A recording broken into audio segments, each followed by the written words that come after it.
Créditos: Produção Cobá Produção Cultural. Apoio Entrelaços. Prefeitura da Estância Turística de Salto. Realização Lei Paulo Gustavo. Ministério da Cultura, Governo Federal. Eu lembro Cabelo da minha curto mãe e passando brincos batom grandes. e como eu achava aquilo bonito, aquilo mágico, uma ritualística que quase vinha em câmera lenta pra mim, sabe? É muito muito pequenininho. Eu lembro do batom, a ritualística do batom era muito forte, assim.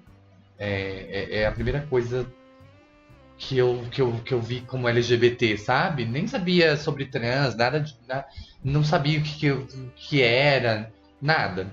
Cabelo Eu assim, minha médio irmã e tinha cacheado. 7, 8 anos, eu acho. Daí,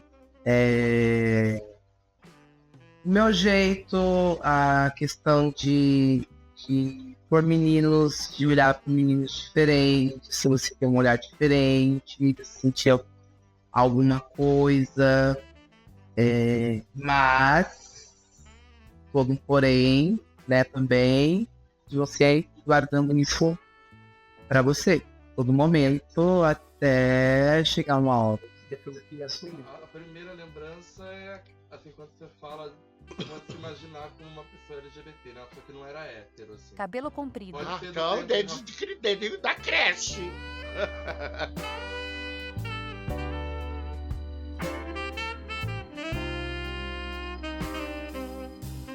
Que eu acabei indo no Trabalhador. E quando eu fui, meu Deus do céu, eu falei, gente, que lugar maravilhoso é esse? Pronto, acabou. Eu não fui mais na Saltense, não fui mais em Ideal, Guarani muito menos. Eu ia sexta, sábado e domingo no Trabalhador. E lá, nossa, eu me achei no lugar, sabe? Gostei muito, não tinha... Nossa, que falta que faz, eu falo mesmo. Hoje em dia é difícil eu sair, né? Porque eu já tenho idade, pelo local que eu moro, condução. É difícil eu sair, mas se tivesse Trabalhador ainda, com certeza de vez em quando eu iria. A Drica top.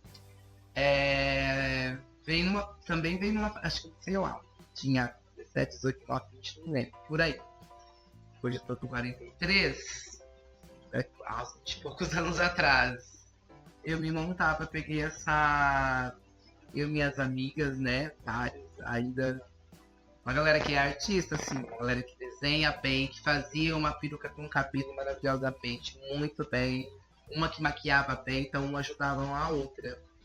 E a gente se montava, não tinha festas assim, tinha até paradas assim, né? Mas não tinha muita festa da comunidade. Tinha Ideal, que funcionava, tinha Saltense, que funcionava, tinha Guarani, que funcionava, Trabalhador, que funcionava. E eu me lembro que na Saltense teve uma rave uma vez, a gente se montava, ia à noite, eu morava no bairro, pegava circular, montava. Eu e minha amiga Teia, que é a Alessandra, que é a Alessa Schaper, super amigo meu. E a gente ia montada, pegava ônibus montada, louca de ônibus. Agora eu não sei se eu fiz fazer isso não, gente. Mas eu fiz. Então a gente ia montada, ia pra Saltense, Luca Bondão, ouvindo xingou não, mas a gente tava lá. Chegou uma época que eles contrataram a gente pra fazer show na Saltense. A gente foi numa noite, a gente fez show lá também. Já fui no Clube Ideal também montada. A gente fomos pra lá também. E acho que o mais louco foi fazer show numa escola à noite, gente. Foi no Nazarena. Também fizemos show no Nazarena. Montadérrimas e tudo muito mais, tudo muito louco, assim. Então, assim, recordando de algumas coisas, né? Teve muitas outras, claro. Mas foi bacana essa questão. E essa questão quando vai se montando, né? A primeira vez é feia, horrorosa, mas maquiagem feia, horrorosa, vai feia. Depois você vai aprender. Tudo é prática, né? Acho que tudo é prática, como dublagem, é como estudar, você fazer uma faculdade. Você não sabe ali no primeiro momento. Você vai aprendendo. Então a gente foi. E também a gente se ajudava muito. E eu lembro de ir numa festa eu tinha 18 anos. Foi uma das primeiras festas que eu fui no Clube Saltense aqui, em Salto, né? Tinha clube. E foi uma festa rave que fizeram. E aí eu lembro da Drica montada naquela festa rave. Maravilhosa, o Choquito com um moicano de... Eu nem lembro o que era que eles usavam, que era um cabelo vermelho, assim, todo gótico, com salto enorme em cima do queijo. E a Drica atrás, em cima do... Ela tava em cima do... Ai, não sei nem se eu posso falar isso. Mas ela tava em cima do... Não tinha esses pilares que... Não sei o nome deles, que pras tendas ficar de pé? Não é pilar, né? Tem um nome.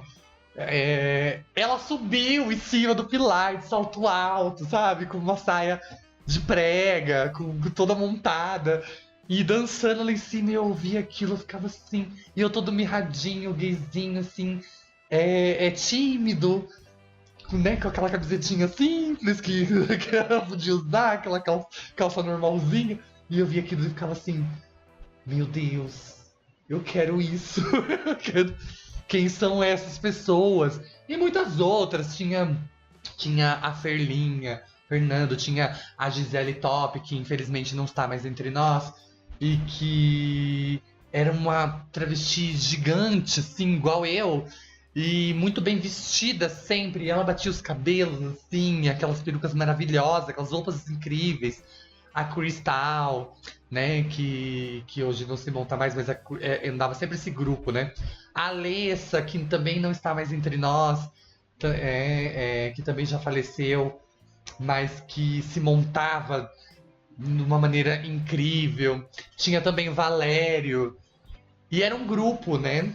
Era um grupo que era Valério, Cristal, a Gisele Top, Ferlinha, Drica, e era um grupo muito grande que quando chegavam nas festas era como se fosse artista, sabe? Era como se fosse... Não era só uma mulher, ou não era só alguém montado, era sei lá, uma atriz de Hollywood que tinha chegado ali, naquele local. Tava acima do gênero. Combinei com a minha amiga Mona Lisa de Godoy, não sei se vocês conhecem. Hoje ela tá na Itália, ela mora já faz tempo que ela tá pra Itália. Mas ela era daqui, ali do Santo Antônio, Santo Inácio. A mãe dela ainda mora ali. E a gente sempre ia juntas. Aí eu combinamos com ela, tanto eu quanto ela botamos um vestido na casa de uma amiga nossa e fomos pro Trabalhador. Lindas. E daí, menino, eu já nem pagava, porque eu entrava como mulher, eu já era conhecida como mulher, e desde aquela época eu já usava o banheiro feminino do clube. Aí, depois de um tempo, teve um problema. E aí tinha um banheiro lá em cima, que era só um banheirinho sozinho que tinha. E embaixo também tinha um. Aí acabaram deixando pra gente usar ali, pra não ter problema mais de entrar no banheiro. Então a gente ia, então o clube mesmo se prontificou. As peças da Chica Pimenta pra gente, quando marcava, não tinha um que não ia. Todas, e todos os boys também. Todos. E assim, 2 dias de festa praticamente. Pegava o Pilex, por exemplo, o Pilex pegava sábado e usava domingo, usava final de semana. Então a galera dormia, eu mesmo ficava. Até hoje eu não tenho mais esse pique. Mas na época eu tinha muito. Então a gente ficava e ali, ó, tudo. Tinha os shows, tinha concurso de show. Então a Chica Pimentão fazia muito isso quando não era na casa dela. Tinha também essa coisa de se reunir na casa de alguns. Tinha também, a gente falava, não acho, bem, a bicha Alicate também, que fazia umas festas muito loucas na casa dela, também que eu acho que era clandestina. Que a casa não era dela, enfim. Tinha também... quem mais dava festa? Assim, o horário do também. Já deu festa na casa dele, Dona Ruth saía. Ela dava festa na casa dele também. Já teve festa lá. Enfim.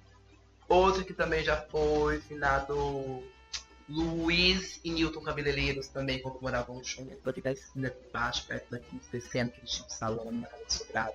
Já fez uma festa telefônica ali também. Então, quando não tinha hoje essas festas igual a Parada de Salto, né, fazem, Indaiatuba também faz, e tu, Era assim, as festas se reunia na casa, tal, em alguns lugares assim, acontecia, mas era muito bom. Era muito bom. Era um divertimento ir de segunda-feira que o salão não abria. Porque daí eu trabalhava no salão do Rony, né? De lavando cabelo, essas coisas. Até que eu comecei a Roner, o Herbert Coraza. Começaram a me levar para as boates. Na HS em São Paulo, na Sintonia, Double Face em Campinas, na Nostro Mundo em São Paulo, na Proibidos. E aí eu comecei a ver, a conhecer travesti e saber que ganhava dinheiro chupando e dando. Que não precisava dar e chupar de graça, que se ganhava dinheiro. E aí, o emprego cada vez ficou mais difícil mesmo, né? Eu fiz Senai, eu sou formada, eu fiz magistério, fiz 3 anos de faculdade de pedagogia. Só que quando eu vi que eu não estava... Quando eu prestei um concurso público e a hora que eu fui pegar a sala de aula na delegacia de ensino e me barraram, eu falei, pra que eu vou continuar pagando faculdade se eu não posso dar aula? Eu tenho que viver, eu vou fazer programa, vou me prostituir. E dali, porque na época você não tinha. Hoje você tem emprego, hoje arruma emprego. Hoje tem bastante. Ó, a maior parte das minhas amigas que faziam ponto na Avenida em Itu, na Marginal, hoje trabalham. Né? Estão trabalhando em mercado, em agência de faxina, em pousada, em hotel. Estão trabalhando, registrada, né? Mas na época não tinha. Antigamente, claro, né, ainda existe preconceito e muito, mas antigamente acho que era mais ainda, muito mais. E hoje eu tô assim mais, vamos dizer, normativo na maneira de se vestir, sobrancelha, mas essa sobrancelha já foi raspada. Eu já usei lente, eu já fiz show de escola e era uma época pior, que eu era novo, eu vim pra Salto, eu sou paranaense e eu vim pra Salto, eu cheguei com 14, 15 anos.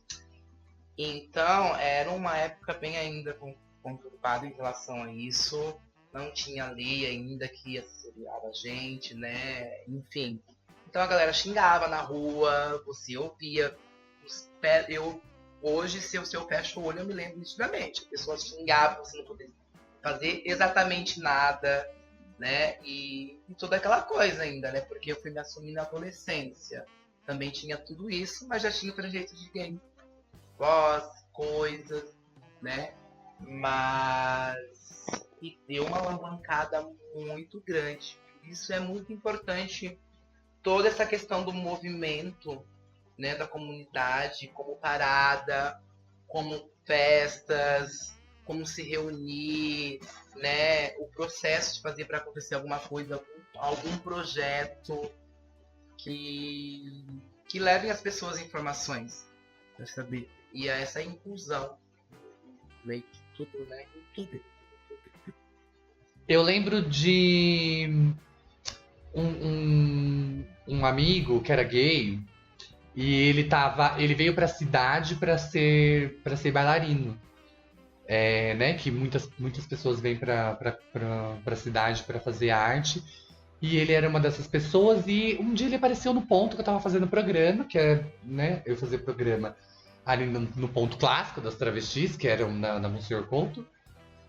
E eu não entendi. Bem. De uma maneira bem, sabe, uma peruca bem básica. Você via que a pessoa não tinha condições e também estava começando. E ele ia lá fazer programa com a gente e eu não entendi o porquê que ele estava abandonando a vida de artista para estar ali com nós, sabe? E se tornamos próximos, né, devido ao trabalho na prostituição, e eu vi essa pessoa se acabar em drogas e na vida que eu estava.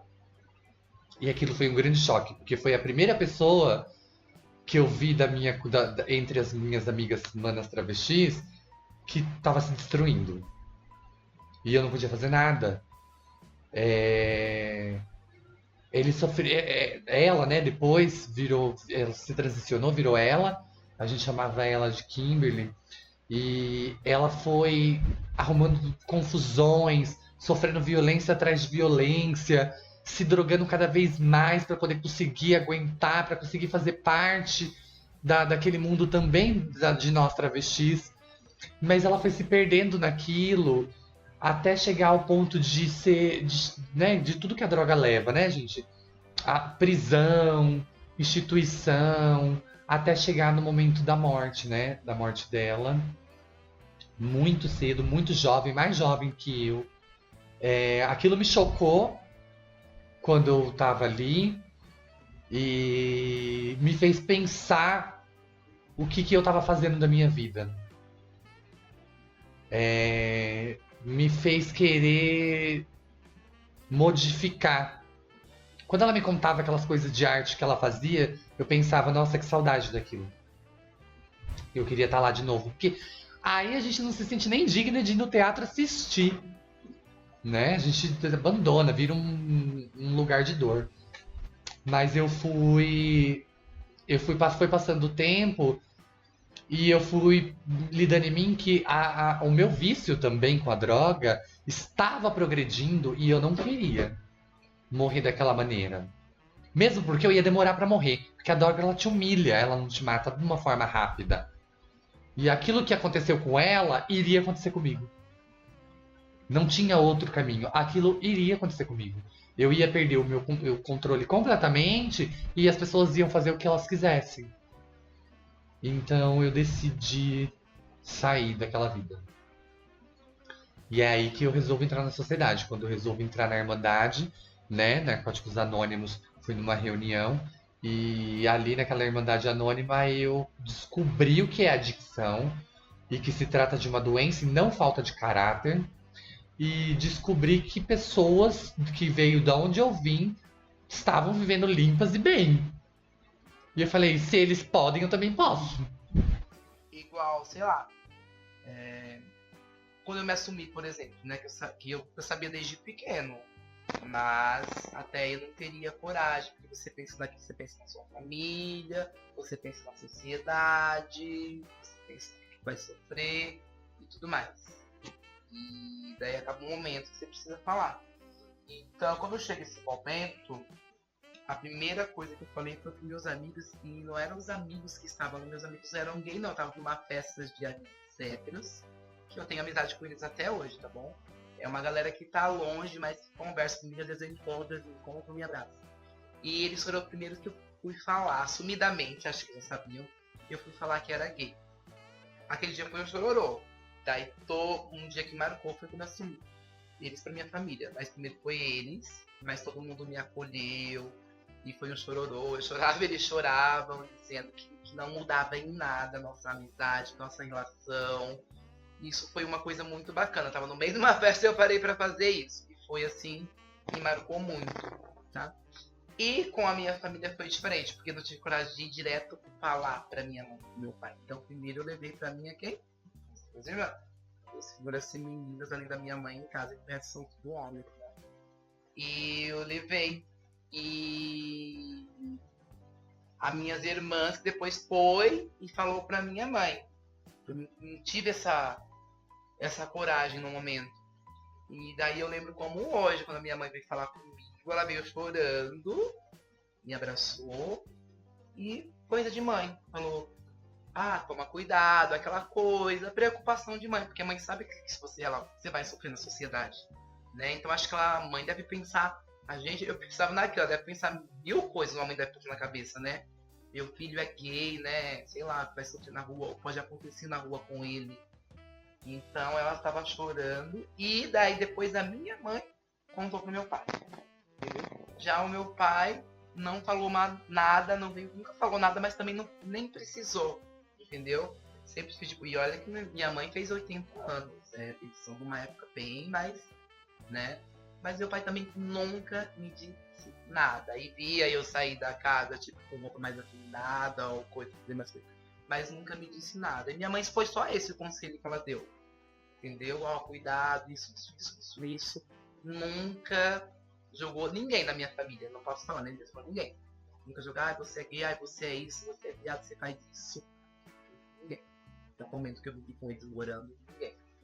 Então eu tenho esse privilégio com a minha família de saber o seu ponto. Então, a primeira instância com a minha mãe, eu tive um grande choque. Nós ficamos quase 6 anos sem se falar. Tanto é que daí eu saí até de casa.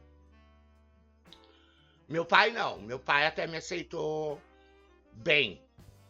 Coisa que é o contrário, né? Geralmente é o pai que não aceita e a mãe aceita. Eu lá em casa não. Minha mãe até me achou separado do meu pai. Aí por isso que eu saí de casa. Porque meu pai não queria que eu saísse de casa. Minha mãe falou que se eu continuasse assim e meu pai não tomasse uma atitude, ela ia separar dele. Aí eu peguei e eu saí. Então eu fiquei... Mas eu até entendo minha mãe, porque minha mãe era da família tradicional da cidade. Meu pai não, meu pai era aqui do sítio. Meu avô tinha fazenda, então... Tanto é que minha mãe, a minha avó, mãe da minha mãe, não queria que minha mãe e meu pai se casassem. O meu avô, o pai da minha mãe, que aceitou o casamento dos dois. Então, a minha mãe era mais conservadora. Pela família que ela... Uma das primeiras famílias que veio de Portugal, na cidade, junto com várias outras famílias. Então, tinha um pouco de nome, sabe? De status. Então, ela se preocupava muito com o que o povo ia falar, né? Até que ela viu que não adiantava de nada, que falariam do mesmo jeito. Eu vestida de mulher e eu sem estar vestida de mulher iam falar. Então, mas foi difícil para ela aceitar. Ela precisou, porque ela teve vários câncer, ela tinha problema no coração. Inclusive foi na última cirurgia que ela teve que aí ela viu que realmente eu era uma pessoa que ela teve que ficar morando comigo para cuidar dela, né? Todo pós-cirúrgico, né? Praticamente durou 1 ano que ela fez transplante, então abre, né, tudo, né? Foi 1 ano ela morando na casa da travesti que fazia programa. E tipo, remédio, comida. E ela via que não era porque eu fazia programa, que eu era promíscua dentro de casa, sabe? Aí ela viu que não era o que o povo falava. E de todos os filhos, que eu tenho mais uma irmã e um irmão, eu é o que dava mais atenção para ela, né? Que tinha paciência com ela. Então, aí ela viu que... E aí acabamos se virando as melhores amigas. Ninguém vai nada sozinha. Não vive sozinho. Não tem como fazer as coisas sozinho. Você não nasceu sozinho. Quem te fez? É impossível a pessoa falar que faz, eu passo sozinho. Quando você faz sozinho? É impossível. Seu dinheiro tá onde? Você tem, sei lá, você tem 3 milhões. Onde tá esse dinheiro? Tá aplicado aonde? Vamos. Quem movimenta isso? O que você usa? Quem faz essa roupa? O que você come? O que você bebe? Como que chega essa comida na sua casa? No mercado? Quem? Tem que ter alguém, depende que você não conheça. O Choquito foi um grande amigo. Eu lembro que era o Choquito, o Elcio, o Alexandre e o Rogério. Eram o ciclo mais próximo de mim. O Rogério estudou comigo e participou de... Então eu assumi primeiro na escola e ele, né, assumiu em seguida. Daí nos tornamos amigos. Em seguida conhecemos o Elcio e o Choquito. E aí começamos a sair para eventos na cidade e formamos um grupo, né? Esse grupo foi muito importante. O Alexandre chega depois, né? Que ele vem da cidade grande, já com uma outra visão LGBT, que a gente ficava chocada, que ele era, né? E hoje eu não mantenho mais esse ciclo de amizade. Foi muito importante para aquela época, né? Eu lembro que no processo de assumir, de contar para os pais, eu participei disso do Rogério, ele participou do meu, o Choquito participou do processo dos meus pais, da rejeição. que aconteceu com os meus pais, de quando eu fui expulsa pra fora de casa. Então, o Rogério e o Choquito e o Elcio estavam sempre ali. Com quem mais eu falo, quem mais vem aqui é a Isabela mesmo. A Nicole e ela são da mesma faixa de idade. Quase são irmãs gêmeas também, Ruth e Raquel. Porque são bem parecidas, né? De fisionomia, tudo, né? Mas a Nicole começou a trabalhar no salão comigo, porque eu tive uma época que eu tive, acho que uns 10 anos, eu tive salão. Logo que eu parei de me prostituir na rua, né? Aí eu tive um salão, e aí depois que minha mãe faleceu, aí veio a pandemia, eu fiquei... E fechei, não fui mais atrás de salão, nada. E acabei vindo morar aqui na chácara, né? Pra não pagar mais aluguel também, então. Mas elas eram sempre a mãe da Isabela eu conhecia do trabalhador, o pai da Isabela estudou comigo, então ela é uma irmã para mim. E eu gosto tanto dela quanto ela gosta de mim. Acho que às vezes até ela gosta mais de mim, porque é ela que vem aqui, é ela que vem me buscar. Ela, irmã, vamos para tal lugar? Vamos, eu vou te buscar e te levo embora. Pode ficar tranquila.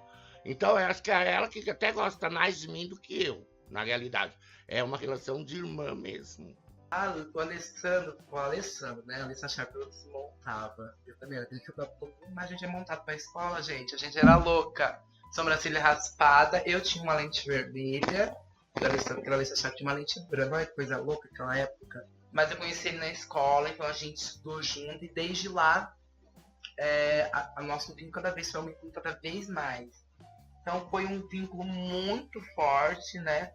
Entre nós dois. De tudo, de ir pra escola junto, de voltar embora junto, de ir pra não sei onde junto, na casa do pai dele e da mãe dele, que os pais estão separados, né? De ir pras festas, tudo. Até ir trabalho, a gente trabalhou junto no Dayatuba. Depois ele abriu uma loja aqui de móveis, se chamava Galeria Móveis Usados. Fui com ele também de mão dada, tudo nos BO que dava, tudo era muito intenso, era uma amizade. Ele também tinha um tempo muito forte, a Alessandra, debochada, que era só ela, muito debochada. Mas realmente era um amigo que eu poderia contar a mesma coisa como o Dani e como o Edson agora. Eu não conhecia ainda na época. Pena que ele se foi muito rápido, tinha muito que viver ainda. Foi precoce do que aconteceu, felizmente. É uma pessoa que eu amei, assim, muito como amigo, muito bacana. Mas eu tento guardar as coisas boas, assim, quando eu vou falando dele já me dá uma coisa, mas depois eu tento ir lembrar das coisas boas que a gente fez. Ele fez o que fazia eu rir muito, em todo. Então a gente tava sempre junto, o que era ruim, chorava, o que era feliz, um torcia pelo outro, sempre foi assim, sempre foi assim. Então ele é uma pessoa que eu amo pra sempre, de tudo, sou grata por tudo. E realmente era um amigo que eu poderia contar a mesma coisa como o Dani e como o Edson agora. Eu não conhecia ainda na época. O Dani também conhecia ele na época, mas nessas loucuras minhas de se montar e tudo mais, eu tava ali mais com a Alessa nessa época, muito forte, muito forte. A tia Silvana, irmã do meu pai. E ela mora no Rio, ela não mora aqui. Mas ela sempre vem. Umas 2, 3 vezes no ano ela vem. E a gente... E ela sempre, mesmo eu depois de virar travesti, obrigada com a minha mãe, ela ia me buscar pra fazer eu ter contato com a minha mãe, você entendeu? Porque a minha família sempre... E ela ia buscar eu na prostituição. Uhum. Então, é por isso que eu falo, a minha família nunca me excluiu. Eu sempre tive o respeito e sou tratado... Eles não... É Paulette, Paula e os priminhos, as priminhas, tudo é tia, prima, não tem... Não tem... Eles não me veem como homem, sabe? Até hoje. Que nem agora, dia 13, dia 14, que vai ser no sábado. Vai ter a festa na Tia Maria, do Santo Antônio. Então, eu adoro essas coisas. Porque vem toda a família, vem todas as tias, os tios, os que estão vivos ainda. Primos vem todos. Eu acho que ainda hoje tem coisas que a gente tem que se encaixar. Eu acho que nem se encaixar, tem coisas que é um protocolo. Né? Então, você não vai trabalhar numa empresa, se você precisa trabalhar, você tem que seguir um protocolo. O uniforme é esse, o sapato é esse e o cabelo é desse jeito. Eu não tenho como quebrar esse protocolo, é uma regra. É aquilo e aquilo, pronto, acabou. Tem lugares que dá para trabalhar, eu posso ser o que sou. Eu acho que eu me vejo, às vezes acho que a gente também se prende nisso. A gente força, deixa de ser às vezes para tentar não satisfazer a sociedade, mas, ou para se encaixar em determinado grupo, que eu não acho bacana. Talvez a gente tenha isso ainda meio, eu acho, talvez muitos tenham essa coisa meio assim ainda. Você tá aqui com os gays, de repente ali está com um monte de hétero que você conhece também. Você se comporta um pouco diferente ali. São poucas gays que eu já vi que se comporta como ela assim mesmo, como ela é. Ela grita, ela sorri ali. Tem gente que quando chega perto do hétero dá uma... até a voz engrossa. Tem gente que até a voz engrossa. Então isso eu acho que é muito relativo ali, porque trabalhar é trabalho, é aquilo, você vai daquele jeito. A não ser alguns, tem alguns trabalhos que eu trabalho que sou eu. E vou dar aula numa academia, que eu sou com vocês aqui, lá com minhas alunas dentro da academia, eu sou. E eu sei que eu faço um trabalho bem feito. O importante naquela hora é fazer um trabalho bem feito. Entendeu? Não tem como. É claro que de repente, no estúdio de Pilates que eu vou, eu sou quem eu sou. Mas lá não dá pra mim ficar, até que preciso trabalhar num aparelho, tem que ter uma atenção. Igual numa empresa de máquina, não tem como. Você precisa focar, precisa de uma atenção. Então, acho que depende muito, mas também tem, acho que coisa dentro da gente que vem de criança, eu acho, também. Por ter sofrido muita coisa, às vezes a gente fica meio assim. Eu falo às vezes pra vocês, né, que eu ouvi muito essa coisa, viado, xingava muito. Então, às vezes, quando eu falo essa coisa de encarar hétero na rua, eu não consigo ficar muito tempo olhando. Quando eu tava falando de ir no banheiro da academia, quando eu saio de uma academia para a outra, para me trocar, que tem gente dentro, eu não gosto de ficar encarando. Eu troco o mais rápido possível e saio, senão pra pessoa não achar que eu tô paquerando. E às vezes eu acho a pessoa bonita, mas olha, que moço bonito, que cabelo bonito, que isso bonito. Mas às vezes eu nem fico olhando muito pra pessoa se ela é hétero, talvez a pessoa nem é, enfim. Mas eu não gosto pra não parecer, então daí isso é uma coisa minha, daí eu já me ponho no meu lugar por respeito também. E sigo a vida. Eu tava comentando com a Isa esses dias, a Isabela Milanês. Bicha, eu não sei se eu não vejo, ou se eu sou muito idiota, porque eu não fico procurando. Porque quando eu não saio com a preocupação se vai ter alguém olhando de sorrisinho pra mim. Eu sou uma pessoa que me aceito. Sabe? Então, pra mim, pouco importa se tem alguém rindo ou alguém... A não ser que chegue e me dê um empurrão. Aí já a conversa muda. Você entendeu? Agora, ao ponto de ficar... Ai, cutucando, olha ali. Eu não vejo isso, Edson. Eu não vejo. Lógico, viado, isso eu escutava. Mas que nem... tem gente que entra no mercado e fala, estão fazendo discriminação comigo. Gente, eu entro no mercado, eu não vejo nada disso. Eu não vejo, porque eu não fico procurando se estão olhando para mim ou se não estão olhando para mim. Para mim é natural ser o que eu sou. Então eu ando, vou no balcão, peço, vou na prateleira, pego, vou no caixa, pago, saio e não olho, não vejo. Então acho que é isso. A galera de hoje pegou ali muitos mais velhos até que eu, abriram muitas portas para tudo. Para tudo. Não vê o Black que acontece no Black Dog. Muito alternativo. A Cris conhecia agora. Muito alternativo. Essa inclusão, entendeu? Mas antes não tinha essa inclusão. A gente tinha um Bárbara aí. Não tinha. Impossível. Não tinha. Né? Então, eu acho que isso que a gente fazia de se montar em um hétero dentro do ideal, era um afronto. Era um afronto. Mas eu não tava. Na época, pra mim não era um afronto. Mas talvez ali eu já tava militando e não sabia. Acredito que o movimento da libertação da homossexualidade é irreversível no quadro mais amplo da emancipação humana. Cabe a todos nós fazer com que essa emancipação como um todo seja real. Não há mais tempo a perder. Mário Miele. Semana Paula. passada fui eu, ela, a mãe, jantar no restaurante lá, porque ainda não comentando, né? E eu falei, eu nunca fui, Isabela, nossa, eu tenho até nojo. Achando, né? Não, vamos que você vai ver.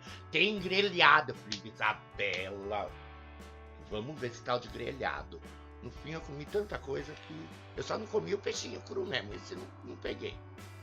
Mas teve um monte de coisinha que eu comi. Aquilo era toda chicosa, né? É. Mas eu não sabia nem mexer no pauzinho, ó. Desse não. Nossa! Não, nesse não. Mas hoje em dia eles já são tão... que tem até um adaptadorzinho, né? Que aí é só apertar e soltar que não precisa pôr nos dedos. Tem que malabarismo todo. Né? Não precisa. Ela falou, pode ficar tranquila. Mas já que eu cheguei, eu falei, meu Deus do céu, cadê o talher daqui? Eu não vou... Isabela, eu não sei mexer nisso. Ela falou, fica calma. Adriano. Vocês tinham amigos assim que maravilhosos. A Sara, por exemplo, ela desenha muito bem, além de fazer ali um figurino muito bem. Entendeu? Tinha a Tana, tinha. Eu não lembro agora o nome do Valério, qual era o nome dele, drag agora. Que também fazia uma figura maravilhosa também. E a Sara, além de desenhar, ela fazia maquiagem também. Então a gente tinha essa troca, entendeu? E emprestava também a roupa um do outro. A Alessa tinha a irmã dela, ainda existe a irmã dela, né? Enfim, pegava a roupa dela, a roupa dela. E ainda assim, às vezes a gente trocava, emprestava, ou criava daí. Ou criava com alguma coisa. Sei lá, o saco de lixo vai virar um figurino. Mas vai virar. É com o CD? É isso, agora vai criando, a sua mente vai fluindo. Não, é isso, então não é isso. Ia, a loucura. Às vezes tava feio um dragão, mas era aquilo. Mas a vez também ficou top. Triga top. Samantha. De que eu não posso desistir. De que eu não posso voltar pra drogadição. De que eu não posso me acomodar na prostituição. De que eu não posso desistir dos estudos. De que eu não posso desistir de conseguir trabalho. De que eu não posso desistir de ser artista. De que eu não posso desistir de acreditar que eu também mereço afeto. De que eu vou conseguir esse afeto da maneira de amizade, da maneira romântica, de todas as maneiras que eu mereço.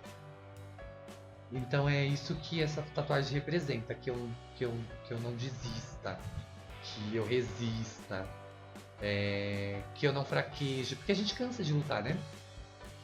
Militar cansa, ser ativista cansa, a gente só queria viver normal, assim, apenas viver, né? Então essa tatuagem é pra me recordar o tempo todo de onde eu venho, pra onde eu quero ir. É isso. Título: Memórias.